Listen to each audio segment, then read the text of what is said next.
Hi friends, ఈ కథ చిన్నపిల్లల కోసం. సమయస్ఫూర్తితో ఆపద నుంచి ఎలా తప్పించుకోవాలో ఈ కథ ద్వారా తెలుసుకుందాం. రామాపురం అనే ఊరిలో గోవిందుడు అనే పిల్లవాడు ఉండేవాడు.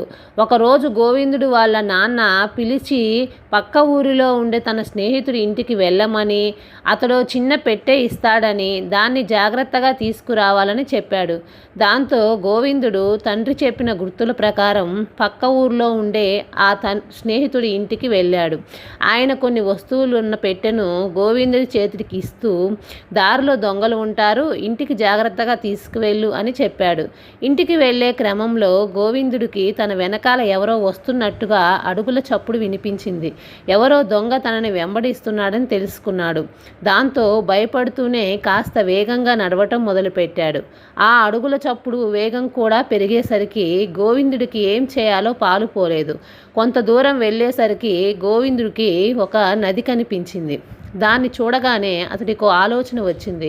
వెంటనే నదికి కాస్త పక్కగా ఉన్న పొదల్లోకి తన దగ్గర ఉన్న పెట్టెను విసిరేసి నది ఒడ్డున నిలబడి, నా పెట్టె నీళ్లలో పడిపోయింది అంటూ గట్టిగా ఏడవటం మొదలుపెట్టాడు.